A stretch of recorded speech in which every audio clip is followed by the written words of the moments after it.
Bonjour chers amis, je suis frère Promesse et j'aimerais vous parler de la respiration consciente.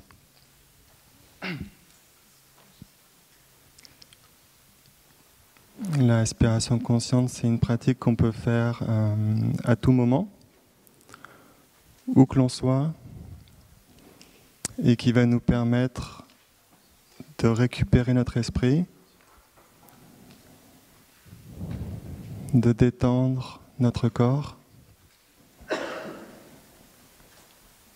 de créer un sentiment de bien-être, d'apaiser une émotion difficile, de développer notre intelligence émotionnelle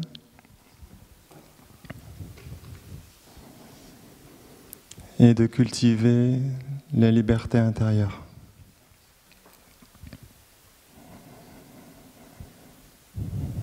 Donc là, c'était le moment où vous deviez dire « Waouh !» Waouh ! Merci. Ça va, on n'est pas au Stade de France non plus. Donc c'est parti.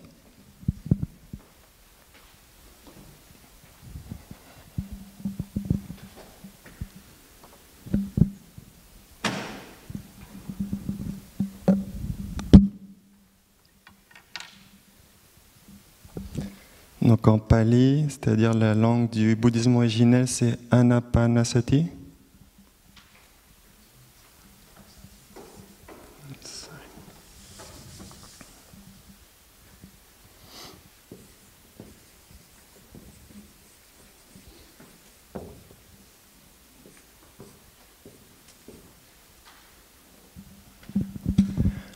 Ana, c'est l'inspiration.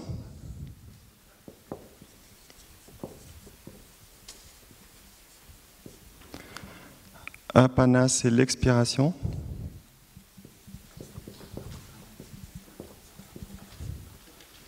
Et Sati, c'est la pleine conscience.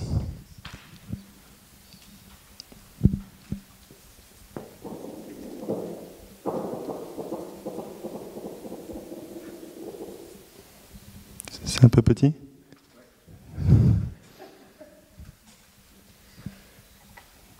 Je vais écrire beaucoup de trucs aujourd'hui, donc la pleine conscience, c'est-à-dire la présence acceptante, la présence non discriminante, présence ouverte, présence bienveillante. Donc il y a ces instructions qui sont répétées de nombreuses fois dans les sutras. Atapi Sampajano Satima, c'est-à-dire persévérant, perspicace, pleinement conscient. Donc ça, c'est la première partie, c'est la présence.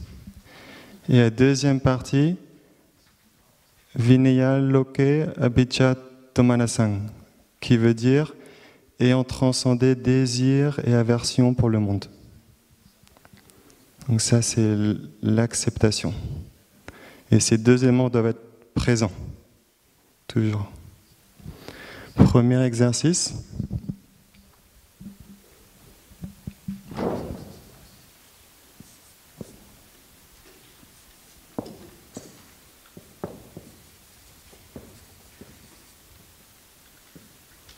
J'inspire.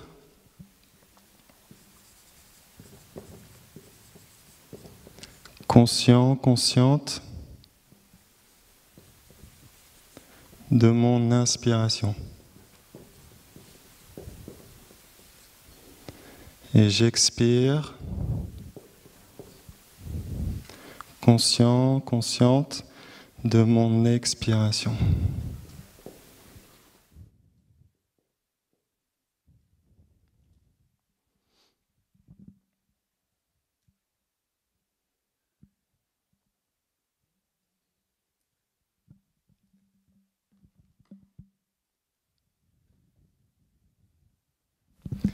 Donc tout commence avec une intention.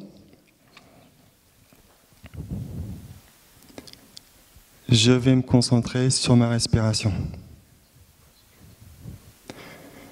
Et cette intention, elle doit être suffisamment forte pour produire un réel effet, mais pas trop forte pour pas tomber dans le contrôle, pas tomber dans le stress. Et quand notre intention elle est bien calibrée comme ça, notre attention suit naturellement. Donc quand on inspire naturellement, on sait qu'on inspire.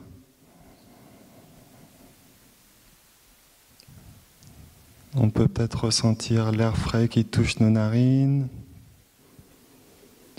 notre poitrine qui se gonfle, notre ventre qui gonfle, et sur l'expire, notre ventre, notre poitrine qui se dégonfle, l'air chaud qui quitte les narines, ou bien juste une sensation générale, là j'inspire, là j'expire. Encore une fois, on n'est pas dans le contrôle, on est dans la conscience. Conscient de mon inspiration, conscient de mon expiration. Et on va vite se rendre compte de quelque chose, c'est que c'est très facile de faire attention, mais c'est très difficile de maintenir notre attention. Et ça, c'est le propre de l'esprit, c'est de partir, c'est de vagabonder. Donc beaucoup d'entre nous, quand on commence la méditation, on se dit « Ah, la méditation, c'est pas pour moi, c'est trop difficile, je suis pas bon, je suis nul ». Les autres, ils sont tous parfaitement paisibles avec leurs yeux fermés, mais il n'y a que moi qui ai plein de pensées. Donc non, il n'y a pas que toi, tout le monde est comme ça. C'est le propre de notre esprit de partir d'une idée à l'autre, retourner vers le passé, se projeter dans le futur, imaginer sans cesse. Donc quand on voit ça, on peut se dire « Waouh, il y a tellement de potentiel inexploité dans mon esprit ». Et bien sûr, si je laisse mon esprit vagabonder sans cesse, je vais perdre beaucoup d'énergie, je vais me faire mal. Mais si j'apprends à utiliser ne serait-ce qu'une partie de cette énergie mentale, je peux la mettre au service de choses qui sont importantes pour moi. Et ça, c'est ce que le Bouddha a dit. Il n'y a rien dans le monde qui peut nous nuire autant que notre propre esprit lorsqu'il est laissé incontrôlé, indompté. Et rien ne peut nous aider autant que notre propre esprit lorsqu'il est contrôlé, lorsqu'il est dompté. Mais ce contrôle, ce domptage, il ne se fait pas avec la force. Il se fait avec la patience. Merci.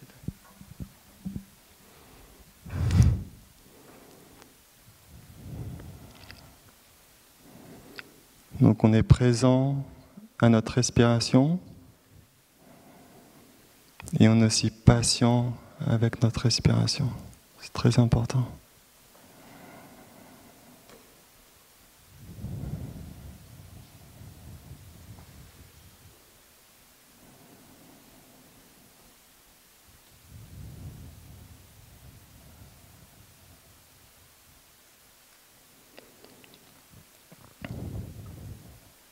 Quand notre esprit part, on n'a pas besoin de se juger.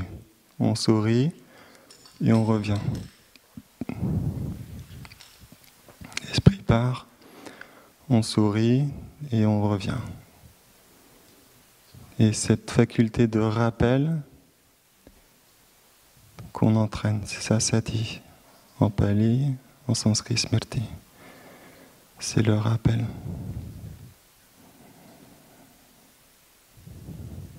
Le rappel de l'attention à un objet donné, en l'occurrence la respiration. Et l'attention, quand on arrive à la maintenir, c'est déjà samadhi, c'est-à-dire maintenir telle quelle. On maintient notre attention telle quelle sur la respiration, respiration après respiration après respiration. Donc dans le premier exercice, on pratique déjà Sati, on pratique déjà Samadhi. Ça vaut le coup de passer beaucoup de temps cet exercice. Par exemple, si on le pratique dans un moment formel de méditation assise, on peut passer toute la demi-heure à juste pratiquer ce premier exercice. Rappeler l'esprit à la respiration et maintenir l'esprit sur la respiration avec présence, avec patience.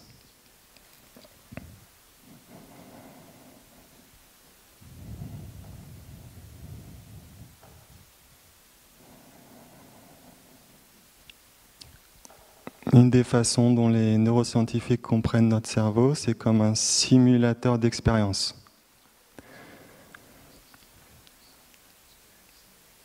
Donc, la raison pour laquelle on a développé des gros cerveaux comme ça dans notre espèce, c'est pour mieux nous aider à survivre. Donc, si on est capable de considérer plusieurs options et leurs résultats, on va optimiser nos chances de survie. Donc, c'est pour ça que quand on laisse notre esprit à lui-même, ce qu'il va faire, donc quand il fonctionne dans ce qu'on appelle le réseau du mode par défaut, Default Mode Network,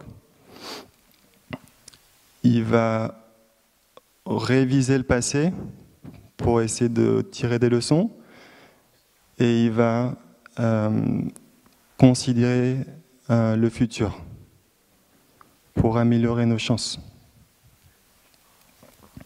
Donc il n'y a pas de bug. Le fait de penser au passé, penser au futur, ce n'est pas un bug. Il n'y a rien de mal. C'est une fonction merveilleuse qui nous aide à survivre. Mais ce qui nous aide à survivre, ça ne nous aide pas forcément à être heureux. Ça ne nous aide pas forcément à profiter pleinement de la vie. Et donc c'est pour ça que c'est très important pour nous de pas passer tout notre temps dans ce mode-là, dans le mode pilotage automatique, on peut dire. Et d'entraîner notre attention pour changer un autre mode que les neuroscientifiques appellent le réseau de tâches positives, Positive Task Network. Donc à chaque fois qu'on fait attention, on n'est plus dans le passé, on n'est plus dans le futur, on est là. On n'est aussi plus dans les idées de moi, qui suis-je, les complexes, les comparaisons. Et donc on obtient un répit. Et c'est sûrement pour ça que beaucoup d'entre nous, on prend refuge. Ça peut être dans les jeux vidéo, dans le sport, dans le travail, même dans la télé, sur les médias, tout ce qui nous... Quand on se concentre, on obtient un répit. Mais évidemment, toutes les sortes de répits ne nous mènent pas forcément à une résolution. Et souvent, ce genre de répits ne font que mettre nos problèmes de côté. Et donc, quand notre émission favorite est terminée, on revient à notre souffrance. Quand le travail est terminé, les émotions surgissent. Donc là, c'est une sorte de répit qu'on obtient, mais qui va aussi nous permettre de mieux se comprendre. Mieux comprendre notre corps, mieux comprendre notre esprit, en commençant par la respiration. Donc, contrairement à ce que beaucoup d'entre nous peuvent penser, la méditation bouddhiste, c'est pas du tout une fuite de la réalité, au contraire, c'est une rencontre paisible avec la réalité, pour mieux comprendre la réalité, mieux comprendre la souffrance, mieux comprendre le bonheur. Être plus présent pour mieux profiter de ce qu'il y a à profiter, être plus présent pour faire face aux difficultés, avec calme, avec compréhension. Bon, maintenant, j'ai le choix pour les marqueurs.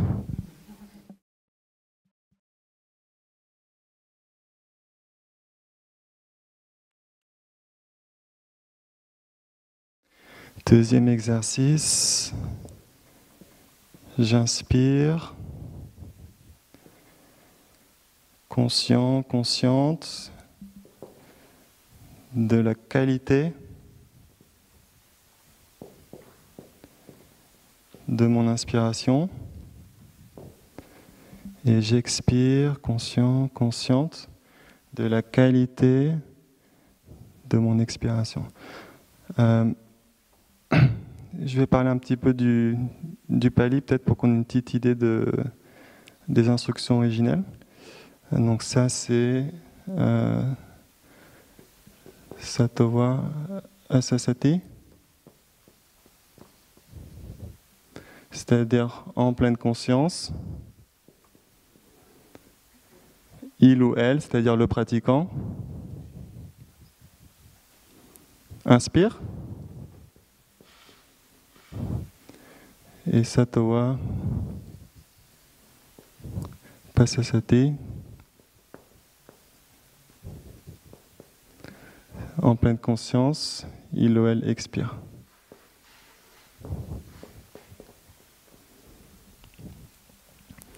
Et ici, donc on est conscient si notre respiration est longue ou courte.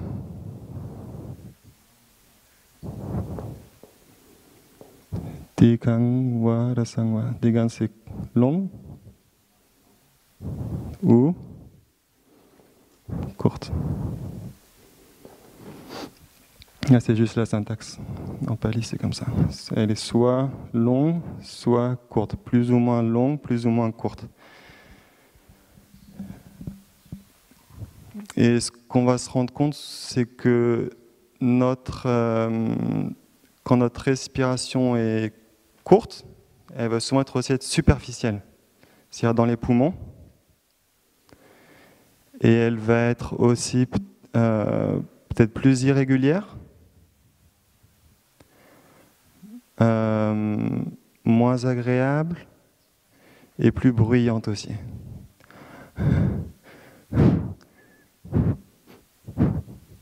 Et ça, c'est quoi? On se sent comment quand on entend ça? C'est le stress. Ça, c'est le stress. Donc on fonctionne beaucoup sur le mode sympathique du système nerveux, c'est-à-dire le mode survie court terme. Et de l'autre côté, si votre respiration est plus longue, on va se rendre compte qu'elle va souvent être plus profonde dans notre ventre, plus régulière, plus agréable, plus calme.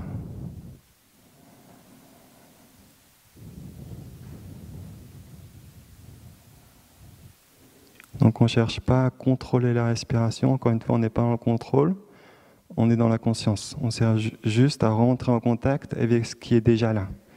On n'est pas dans le pranayama, on n'est pas dans le qigong, on est dans la pleine conscience.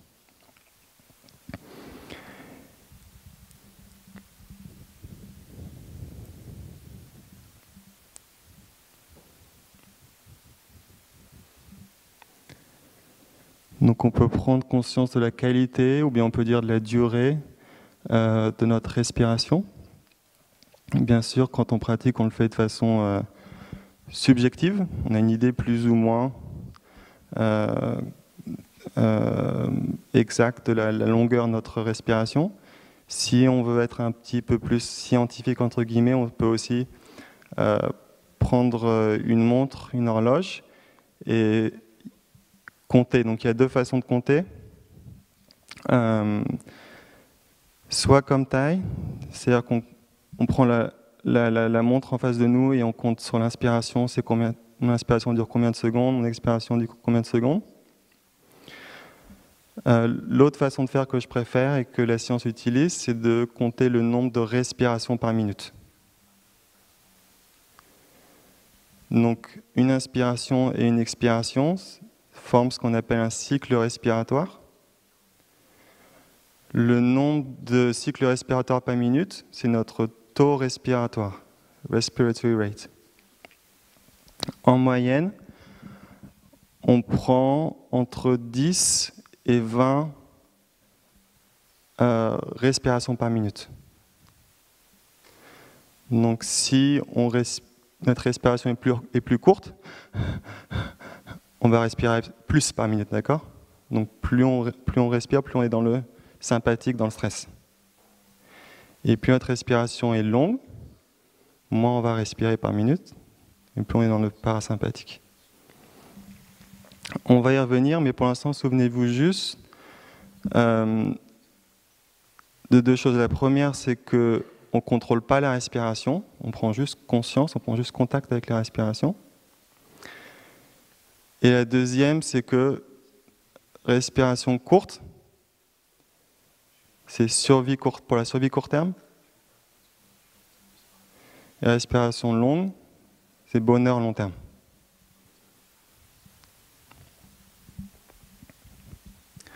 Troisième exercice.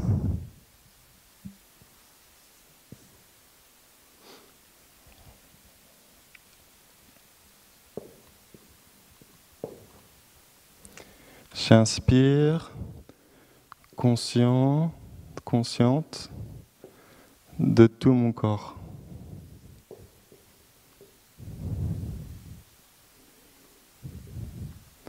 J'expire, conscient, consciente de tout mon corps.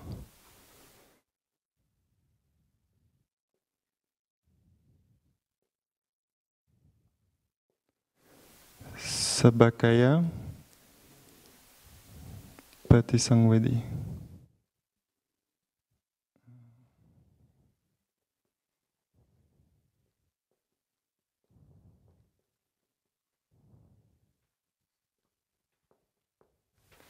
Sabba, c'est tout. Kaya, c'est le corps. Patisangvedi, ça veut dire ressentant ou faisant l'expérience de. Donc c'est bien tout le corps. S'il vous plaît, souvenez-vous de ça. C'est important quand on étudie le bouddhisme de faire la différence entre l'enseignement originel du Bouddha et ce que les gens ajoutent ou disent après. L'enseignement du Bouddha, c'est la conscience de tout le corps. Je dis ça parce qu'il y a des traditions, donc je pense surtout au zen chinois, japonais, où ils mettent beaucoup l'accent sur le Dandian, ou le hara. De ce que je comprends, c'est l'influence taoïste. Dans les temples chinois, il y a beaucoup d'échanges entre les pratiques taoïstes et les pratiques bouddhistes. Donc, un exemple flagrant, c'est les monastères Shaolin, par exemple. Peut-être que c'est aussi une influence des arts martiaux japonais avec l'importance du hara. Il y a d'autres pratiques de méditation, ils vont vous dire de se focaliser sur le chakra du cœur ou sur le troisième œil. Ça vient du yoga, c'est pas le bouddhisme originel. Et puis après, il y a aussi d'autres traditions Theravada qui vont vous dire de vous focaliser sur les narines ou alors au-dessus de la bouche. Et ça, en fait, de ce que les érudits bouddhistes modernes comprennent, c'est une erreur de compréhension d'un mot. Il y a un mot qui s'appelle parimukha, qui veut dire en face de. Parce qu'il y a cette phrase, le pratiquant établit la pleine conscience en face de lui, c'est-à-dire qu'on met on arrête de penser à droite à gauche, on est là. Notre esprit est droit dans le moment présent. Sauf que parimukha, étymologiquement, il y a deux parties. Il y a pari qui veut dire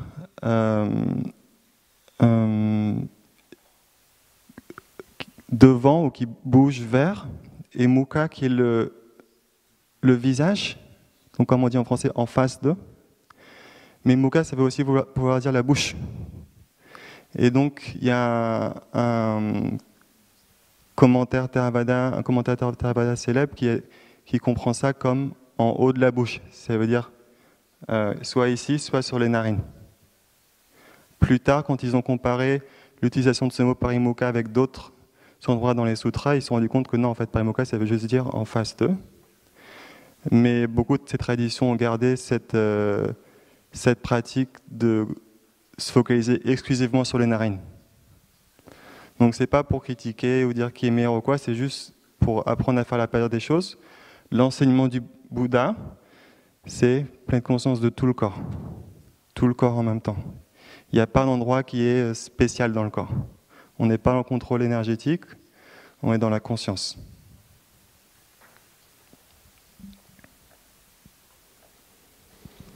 Et on a tous cette capacité à prendre conscience de notre corps, à connaître notre corps. Connaître notre corps, pas de façon intellectuelle, mais de façon directe, au niveau de l'expérience, dans le moment présent. En neurosciences, ils appellent ça la proprioception. On ressent son propre corps dans l'espace. Je sais où est mon pied gauche, je sais où est mon pied droit, je sais où sont mes jambes, mes hanches, mon tronc, je sais où est ma main gauche, mon bras gauche, mon bras droit, ma tête. J'ai un sens général de mon corps. Qu'est-ce qui se passe dans mon corps en ce moment? Qu'est-ce qui se passe dans mon corps? La curiosité.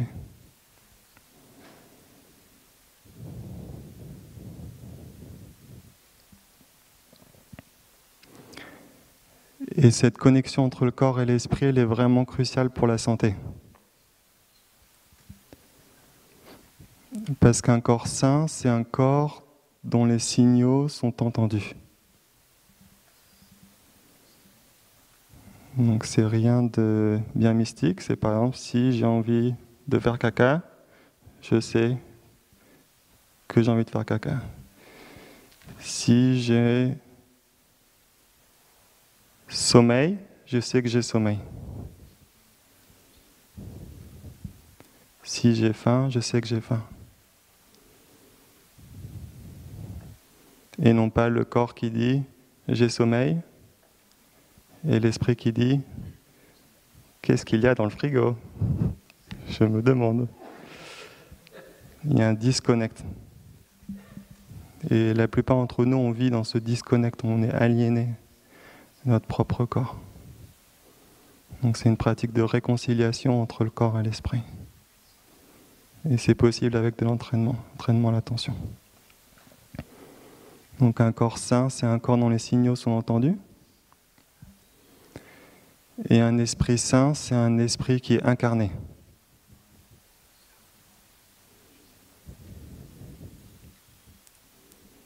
Parce qu'un esprit sans domicile, c'est un esprit qui est en danger. Il peut se perdre très très loin. Et un esprit qui est en danger, c'est aussi un esprit qui est dangereux pour les autres.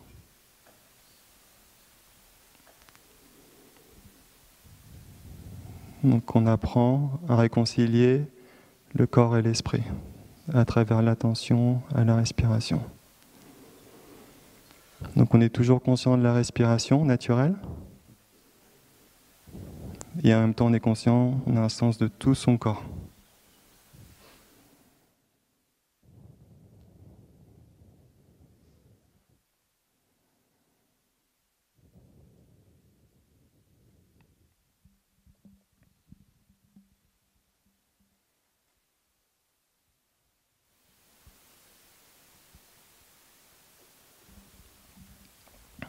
Quatrième exercice.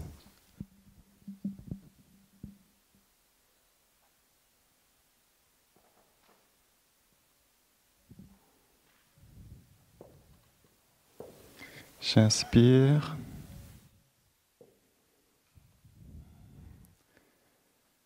Et détends mon corps.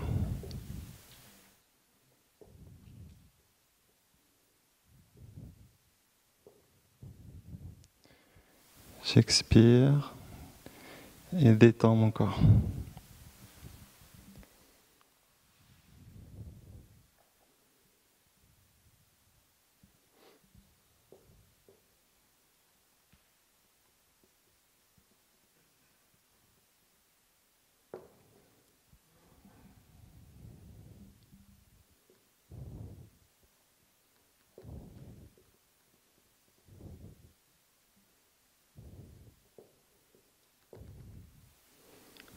Pasambayang, ça veut dire apaisant.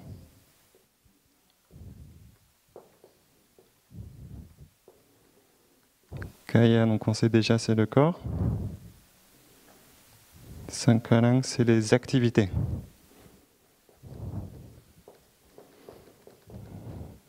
Donc ce mot Sankara, c'est un mot qui fait couler beaucoup d'encre. Souvent traduit par formation, mais c'est pas exact, surtout dans ce cas-là. Il faut comprendre l'étymologie. Sang, c'est un préfixe qui veut dire ensemble. Et ensuite, on a kara ou karo qui veut dire faire. Donc c'est un ensemble de processus, un ensemble d'activités. Et en l'occurrence, on peut aussi le comprendre comme il y a peut-être une connotation un peu d'agitation. Tout ce qui est l'agitation dans le corps, toutes les activités du corps. Quand on a la bougeotte, on est agité, on prend conscience de ça et on s'autorise à se détendre. La détente, c'est pas quelque chose qu'on fait. On peut pas forcer la détente. La détente, c'est quelque chose qu'on autorise en mettant en place des conditions.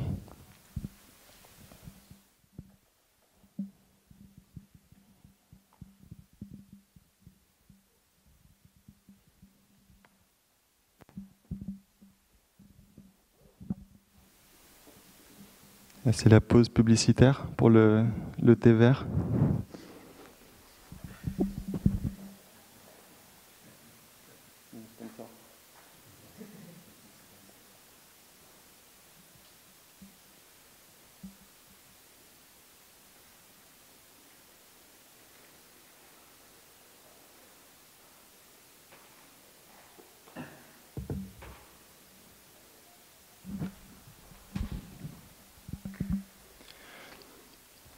Donc il y a un cardiologue américain qui s'appelle Herbert Benson, qui est un pionnier dans la recherche sur les effets physiologiques de différentes pratiques contemplatives. Et il remarque que toutes ces pratiques ont deux points en commun.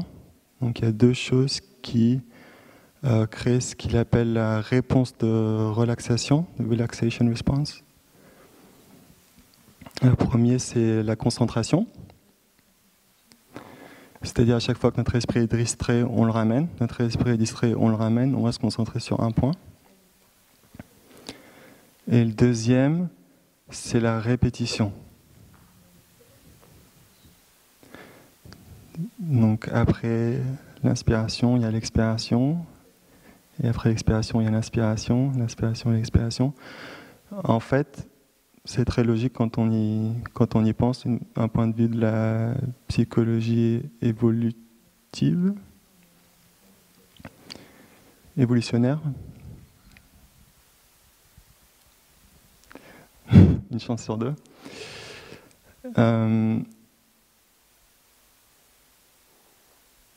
Donc on passe en ce mode stress quand il y a un changement brusque dans notre environnement. Ça peut être quelque chose qui arrive dans un champ visuel ou quelque chose qu'on entend très fort. Mais quand on a la capacité d'être là et qu'on a la capacité de prédire ce qui va se passer, les choses restent pareilles, j'arrive à prédire, j'arrive à être là, notre système nerveux, naturellement, il va s'occuper plus de la guérison, la régénération. Donc il y a une baisse de l'activité sympathique et une augmentation de l'activité parasympathique. Ces deux branches de notre système nerveux autonome, elles sont toujours actives, mais simplement dans des proportions différentes.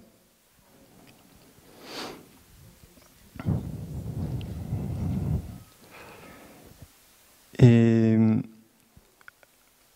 avec une augmentation de l'activité parasympathique, on va observer parasympathetic. On va observer un ralentissement de la respiration. Donc peut-être on passe de 20 à 15 respirations par minute, 15 à 10, voire 5, voire 2 respirations par minute, si on est vraiment calme, voire un peu moins de 2. Et là, on se sent vraiment détendu. Par contre, si on passe en dessous de 1 respiration par minute, il faut s'inquiéter.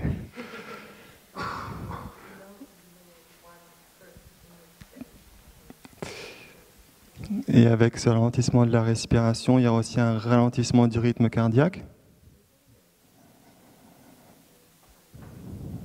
Une baisse de la tension artérielle.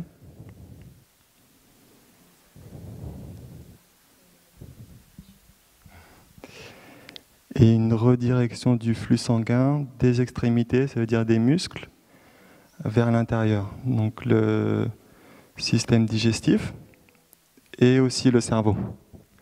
Et quand notre cerveau est mieux oxygéné, il fonctionne mieux. On pense mieux. On a l'esprit plus clair. On peut penser long terme. On peut penser compassion. On peut penser de façon logique, de façon raisonnable.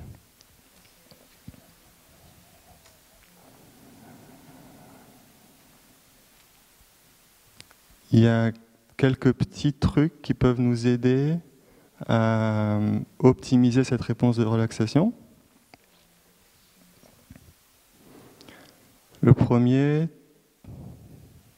très important, c'est toujours respirer par le nez, si possible. Notre nez, il ne nous aide pas seulement à filtrer l'air, il nous aide aussi à réguler le flot de l'air pour que notre respiration devienne plus lente.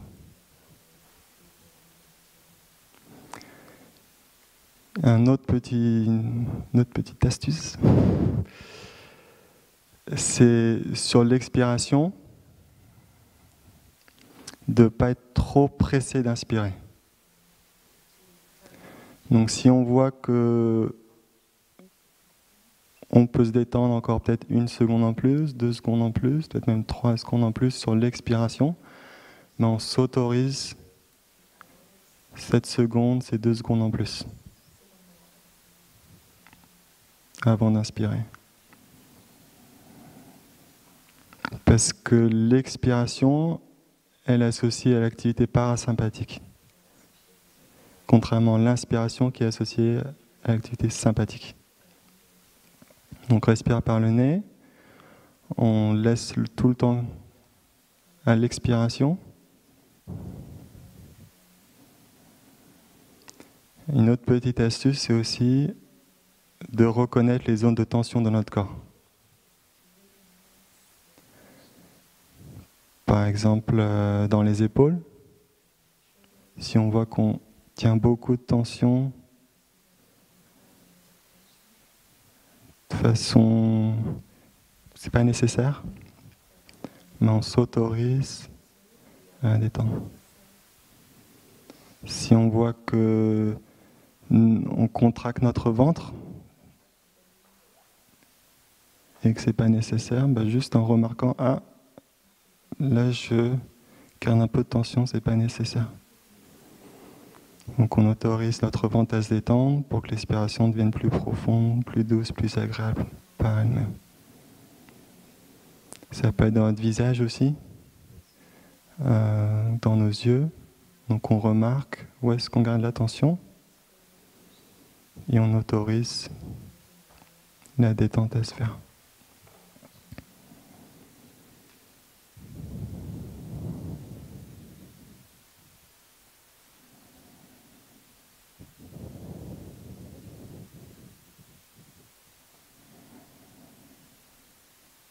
Il y a un sutra qui s'appelle Sutra de la pleine conscience du corps, Kayagata Sati Sutta, dans lequel le Bouddha dit que toutes les réalisations sur le chemin spirituel sont contenues dans la pratique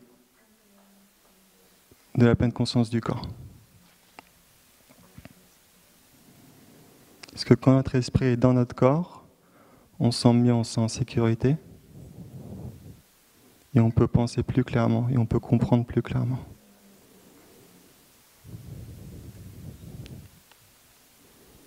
Dans le Zen, on considère Mahakāssapa comme le premier patriarche. Et quand Mahakāssapa s'est fait ordonner, il a reçu 3 instructions de la part du Bouddha. Première instruction, fais bien attention pendant les enseignements. Et souviens-en-toi bien. Deuxième instruction, sois gentil avec tes frères, autant tes frères aînés que cadets. Sois respectueux. Et troisième instruction, ne néglige jamais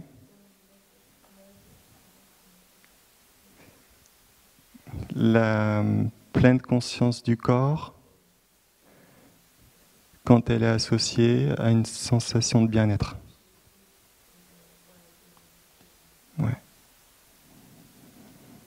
Donc ça, c'est la base. On va écouter un son de cloche.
Cinquième exercice.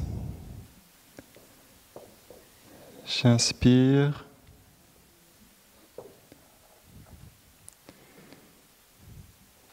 Et me sens joyeux. Joyeuse.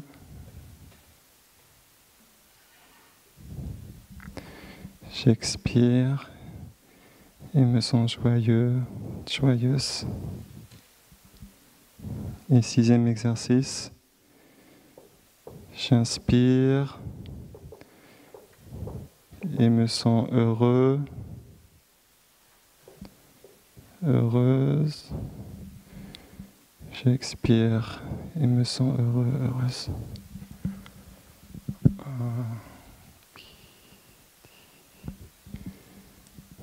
Kompalise Piti.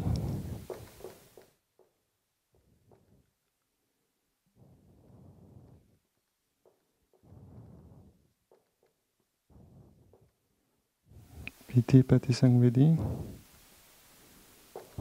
et Sukha.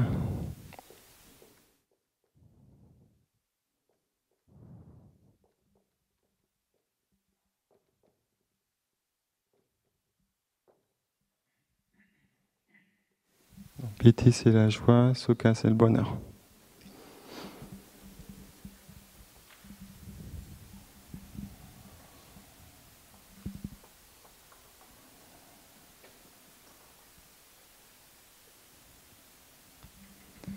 Quand on est bien ancré dans son corps, quand notre corps est détendu, c'est naturel pour nous de se sentir bien. Il y a une joie subtile, mais néanmoins bien réelle, à juste être en vie. Corps et esprit réunis dans le moment présent.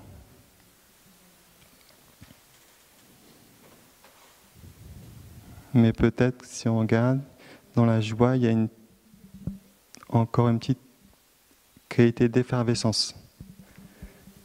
Et donc, quand on continue à respirer consciemment,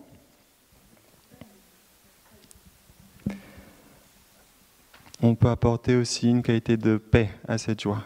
Et ça, c'est le bonheur. C'est la différence entre la joie et le bonheur. Dans le bonheur, il y a toujours la joie, mais il y a plus de paix. On est encore bien en vie, on se sent bien, mais il y a un peu plus de paix, de solidité. Et tout ça sont des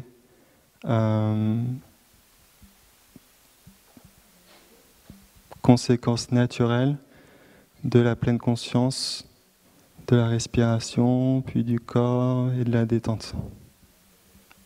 C'est ce qui se passe naturellement quand on suit notre respiration.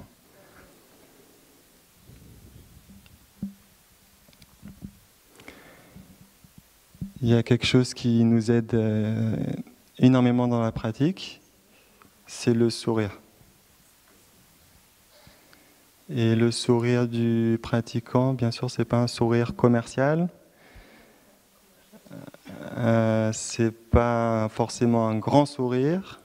On va pas se faire mal aux joues. C'est un très léger sourire.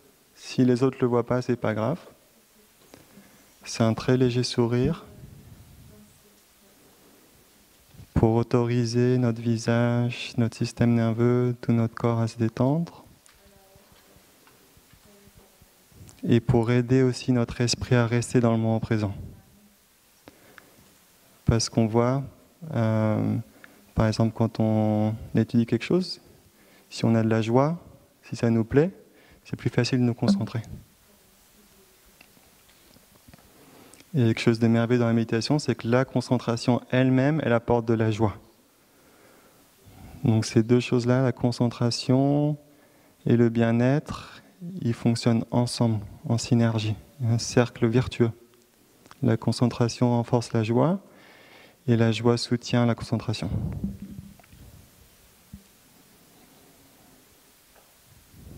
Il y a un psychologue qui s'appelle Paul Ekman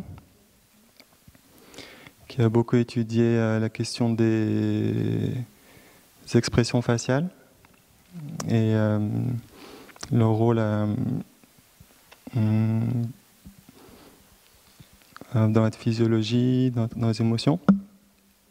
Et il s'est rendu compte que ça va dans les deux sens. Et ça, c'est exactement ce que tu as dit, c'est parfois la joie est la source de notre sourire, mais parfois aussi le sourire peut devenir la source de notre joie. Donc juste en bougeant nos lèvres légèrement, on peut intervenir dans le système nerveux autonome. Donc on devient notre propre alchimiste. Juste avec notre esprit, notre respiration, notre sourire.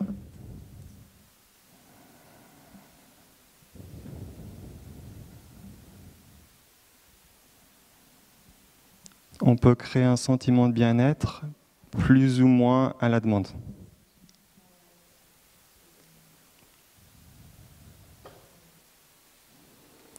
La première fois que j'ai entendu Tai dire « il suffit d'une inspiration pour être heureux », je me suis dit « ouais, c'est ça, ouais. » Mais avec un peu d'entraînement, c'est possible. Donc on doit, petit à petit, avec la pratique quotidienne, construire ce circuit neuronal pour qu'il devienne plus facile à emprunter. Et avec le temps, c'est vrai qu'il ne nous suffit pas grand-chose. Quelques respirations, ou si on est expérimenté comme tel, peut-être même juste une inspiration avec un sourire. Notre concentration vers l'intérieur pour créer un sentiment de bien-être plus ou moins à la demande. Et ça, c'est magique. Si tous les enfants du monde apprenaient à faire ça.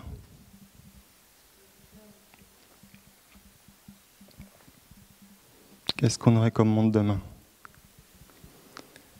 Si chaque enfant du monde pouvait créer son propre bonheur, plus ou moins à la demande, avec leur esprit, leur respiration, leur sourire, est-ce qu'il y aurait autant besoin de chercher le bonheur dans des endroits improbables? Est-ce qu'il y aurait autant besoin de faire la guerre à son voisin?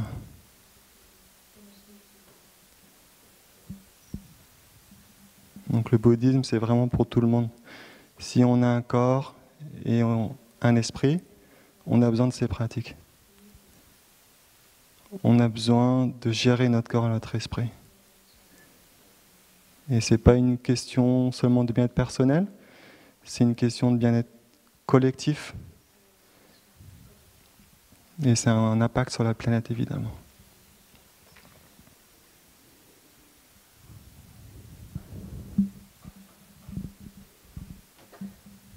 Le 7e exercice.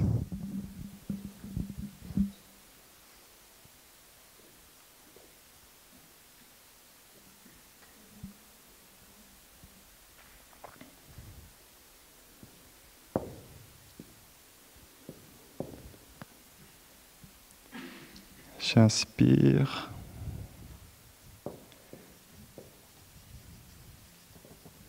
Et reconnais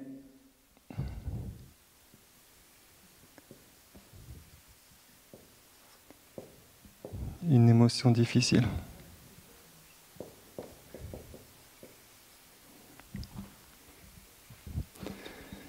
Donc en pali,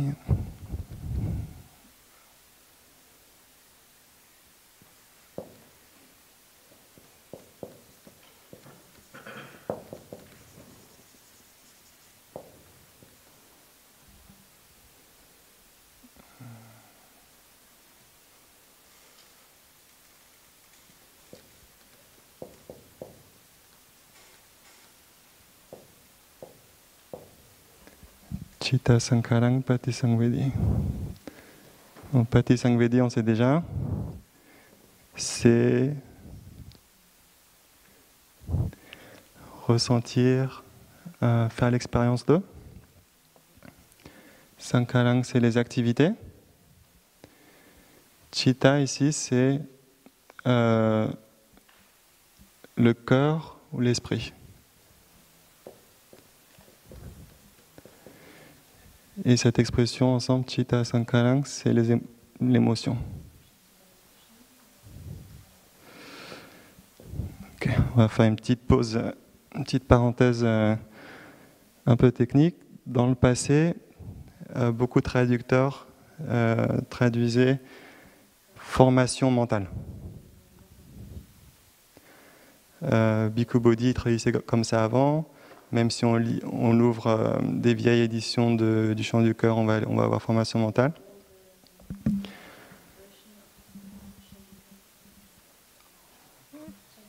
Il y a deux raisons pour lesquelles c'est, pour pas dire incorrect, mais au minimum louche, de traduire par formation mentale. La première, c'est qu'on sait que cette deuxième tétrade, donc il y a 16 exercices de respiration consciente qui sont divisés en 4 groupes de 4. La première tétrade, c'est sur la pleine conscience du corps. Parce que le Bouddha a dit la respiration, ça fait partie du corps, tout le corps, détend tout le corps, ça c'est le corps. Deuxième tétrade, donc c'est Kaya. Deuxième tétrade, on est dans Vedana, c'est-à-dire les sensations. Donc quand on est dans la tétrade sur les sensations, pourquoi on parle du mental?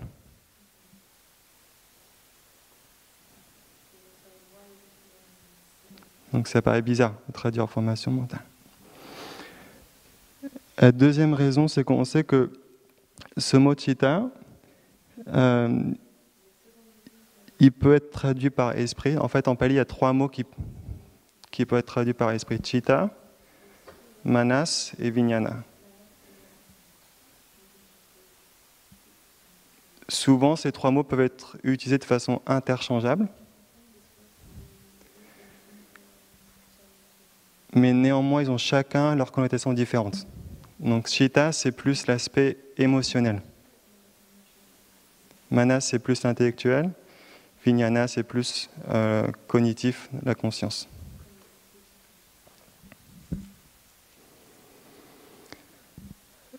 La troisième tétrade, je pense qu'on n'aura pas le temps aujourd'hui, mais ça, en fait, c'est Chitta aussi. Mais ce Chitta-là, c'est plus dans l'esprit.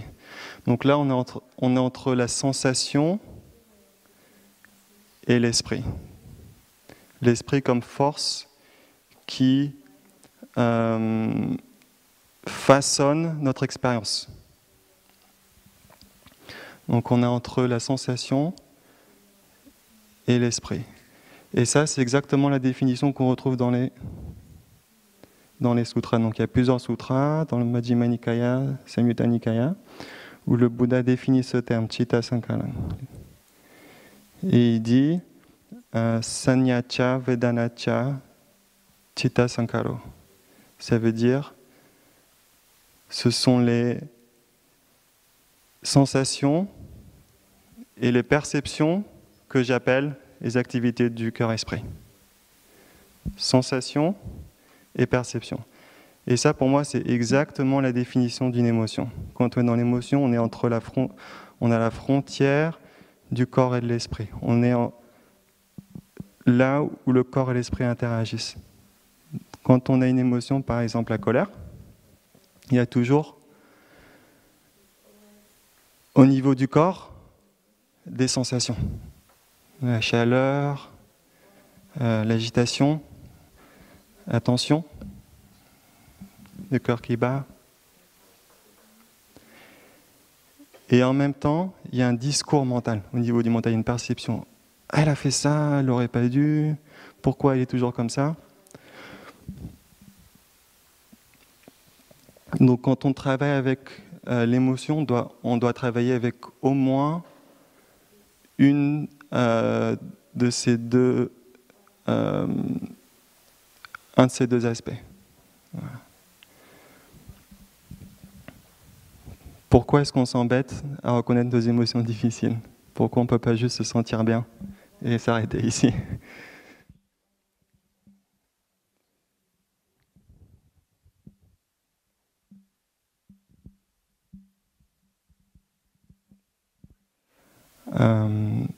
La pratique bouddhiste, c'est pas juste pour se sentir bien. C'est important de se sentir bien, mais ça suffit pas. Parce que si on est toujours dans le « je veux me sentir bien, je veux être à l'aise, je veux être que détendu », notre esprit reste divisé. On a tous cette tendance à discriminer entre les sensations agréables et les sensations désagréables. Les sensations agréables, on s'identifie, on veut être que avec ça. Et les sensations désagréables, on veut les fuir, on ne veut pas les regarder. Et c'est cette tension même qui crée beaucoup de souffrance dans notre vie. Et si on reste là-dedans, on est dans une pleine conscience qui est divisée. Non, je vais être que bien. Et la pleine conscience qui est divisée, c'est pas la pleine conscience. Donc notre pratique, c'est une fois qu'on se sent un peu concentré, qu'on se sent ancré dans notre corps, qu'on se sent détendu, on ouvre notre esprit à cette partie de nous qui a mal.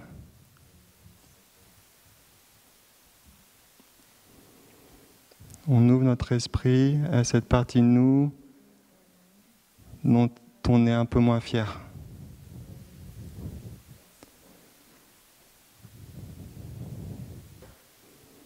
On ouvre notre esprit à cette partie de nous qu'on a trop longtemps rejetée.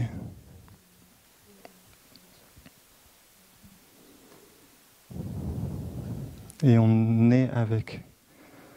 On apprend à passer du temps avec. Et ça, c'est la compassion. Compassion, sans cette étymologique du terme, ça veut dire souffrir avec. Être avec notre souffrance. Et la compassion, ça nous guérit.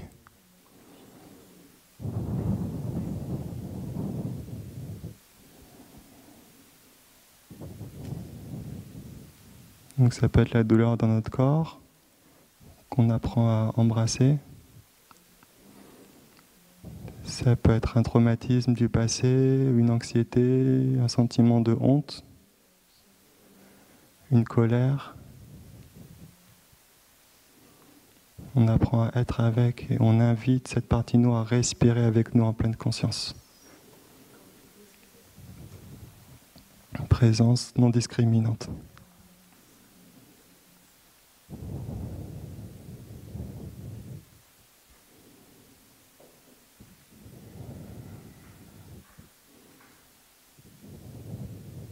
Et cette compassion pour nous-mêmes, c'est ça qui va nous ouvrir aux autres aussi. Si on ne se sent pas connecté avec les autres, moi je vois ça en moi, des fois quand je ne me sens pas connecté avec les autres, c'est très souvent que je ne suis pas connecté avec une partie de moi.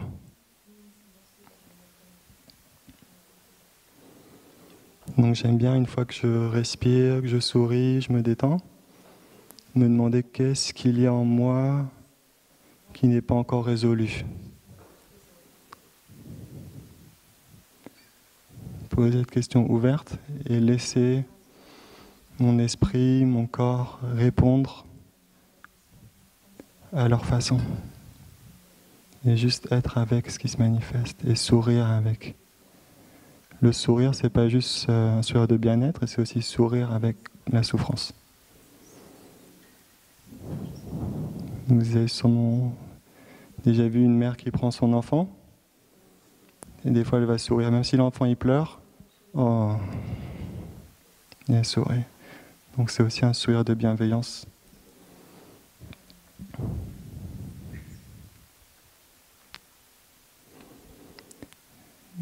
Et en faisant ça, on pratique tout naturellement le 8e exercice.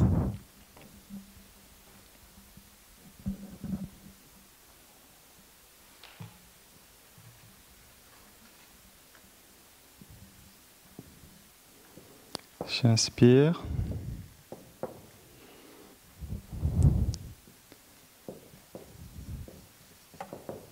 Et apaise mon émotion.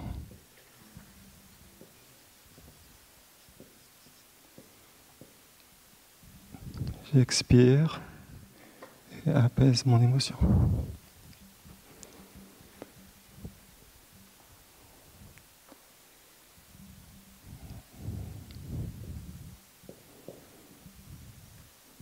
Sambayang. Donc on sait déjà, c'est apaisant. Tout comme on a apaisé le corps tout à l'heure, là on apaise notre émotion.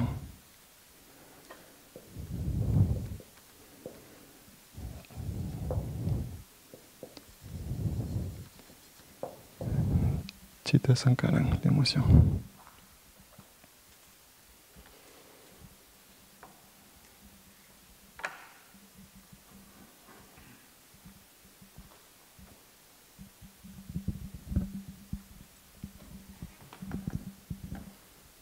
Un deuxième espace publicitaire.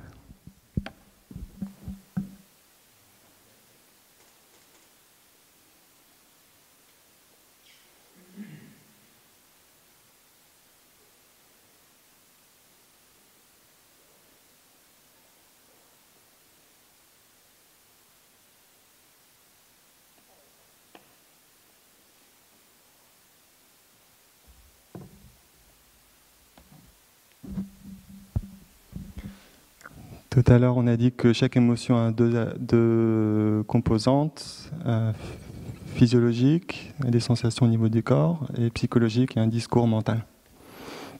Donc comment la respiration consciente nous aide à apaiser nos émotions.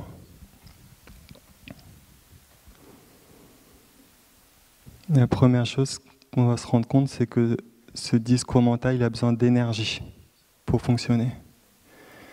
Et cette énergie, c'est notre attention. Donc quand on reste dans le discours, oui, il a fait ça, il est toujours comme ça, de toute façon je le savais, tout ça n'arrive qu'à moi, on nourrit notre discours mental et on nourrit notre émotion, on nourrit notre souffrance. Donc quand on redirige notre attention, c'est un peu comme si on enlevait le bois du feu.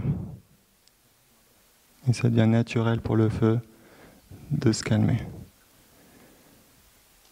Donc c'est une façon non violente. On ne dit pas « émotion, je te déteste, tu ne devrais pas être là ». Dans toutes les émotions ont leur raison d'être. Toutes les émotions essaient de nous aider à leur façon. Mais on sait qu'on a d'abord besoin de se calmer avant de réagir.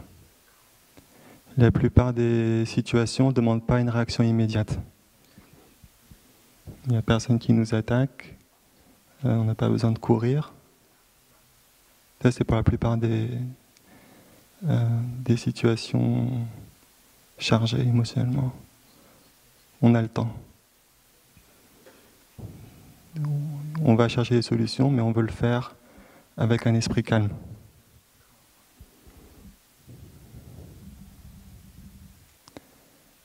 Chercher des solutions avec un esprit agité, c'est un peu comme jouer de la musique avec un instrument qui n'est pas accordé. On peut jouer autant qu'on veut, ça va sonner faux de toute façon. Donc un musicien, il commence toujours par accorder son instrument. Et nous, si on veut produire des belles pensées, des pensées claires, des pensées constructives, des pensées compassionnées, on doit commencer par calmer notre esprit. Donc quand je me concentre sur l'inspiration naturelle, l'expiration naturelle, le discours mental se calme. Ensuite, au niveau de la physiologie, on a déjà vu, la respiration se calme, mon corps se détend, je peux sourire, ça va mieux. Donc il y a déjà un grand apaisement qui se produit. Apaiser une émotion, c'est pas « apaise-toi ». Apaiser, c'est ça. Si on embrasse, on est avec et on respire avec, on se concentre sur la respiration. On ne nie pas l'émotion, mais on ne lui donne pas tout le pouvoir qu'elle veut non plus. On apprend à être avec l'émotion, mais dans la solidité. Et ça, c'est déjà une source de liberté. Quand je peux reconnaître une émotion difficile, j'ai déjà un espace. J'ai déjà une liberté. Parce que si je ne la reconnaissais pas, cette émotion, c'est-à-dire que je serais complètement identifié avec, c'est-à-dire que je suis complètement emporté par l'émotion. Donc l'émotion peut encore être là, mais si je la reconnais, j'ai déjà créé un espace, j'ai déjà créé une liberté, j'ai une liberté de choisir. Ok, je suis en colère, qu'est-ce que je vais faire avec cette colère? D'accord, je suis triste, qu'est-ce que je vais faire avec cette tristesse? Donc c'est pour ça que Thaï nous enseigne la pleine conscience est une source de libre arbitre.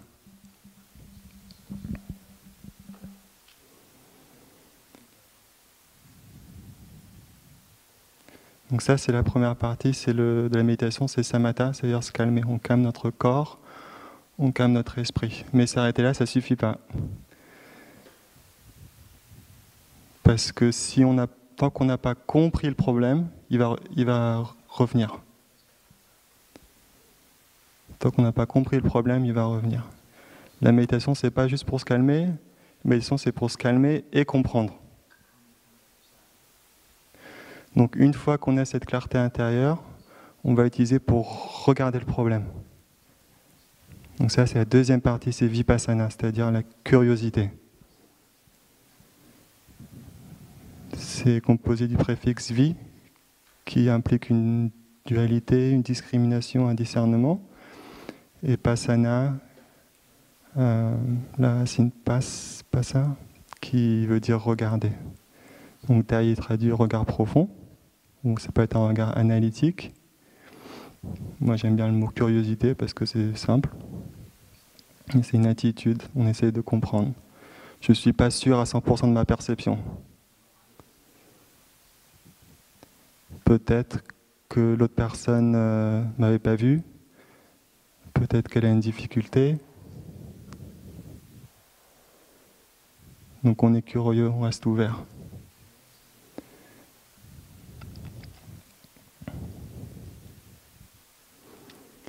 Et plus on comprend, plus ça nous est facile d'accepter. Une grande partie de notre souffrance dans la vie, c'est dû à notre résistance à ce qui se manifeste. Et dans cette résistance, il y a une idée un peu naïve qui dit « c'est pas normal, ça devrait pas être comme ça ». Et en fait, plus on se calme, plus on regarde profondément, plus on se rend compte que si c'est comme ça, c'est qu'il y a des conditions. Et en fait, c'est parfaitement normal. C'est tellement normal que ça n'aurait pas pu être autrement.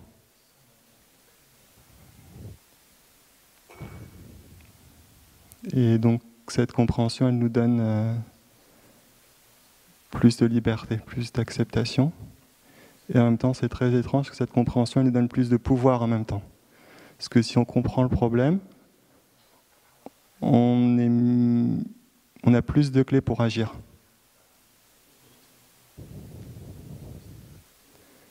Si par exemple, je me sens pas bien, je ne sais pas pourquoi, non seulement j'accepte pas, mais je peux rien y faire. Mais si je sais, peut-être c'est une combinaison, peut-être que j'ai pas bien dormi les nuits dernières, ou bien j'ai mangé n'importe quoi, ou bien j'ai entendu quelque chose qui m'a blessé. À chaque fois que je vais voir tel groupe de personnes, je me sens pas bien. Donc ça, c'est déjà le processus d'éveil en fait. L'éveil, c'est toujours l'éveil aux conditions qui créent le bonheur et qui créent la souffrance. Donc plus on comprend ça, plus on est libre, c'est-à-dire plus on accepte, en même temps plus on a de pouvoir pour faire ce qu'on peut. Donc on peut toujours contribuer à la situation, contribuer à quelque chose de positif. Parce qu'on est une des conditions qui crée la situation. Et en même temps, comme on comprend que la situation dépend de plein d'autres conditions, on comprend que on ne peut jamais pleinement contrôler. On peut toujours contribuer, et on ne peut jamais pleinement contrôler. Si par exemple, on est une mère de famille, et on aime beaucoup son enfant, et on veut faire tout notre possible pour que notre enfant grandisse, soit en bonne santé, soit heureux.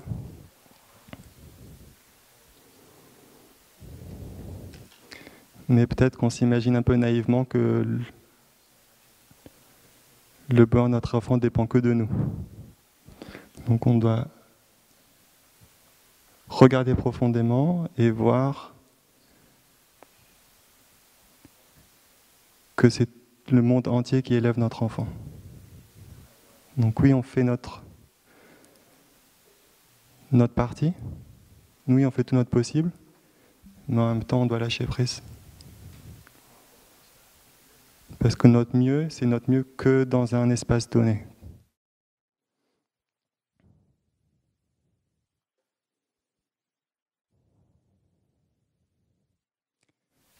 Merci pour votre écoute.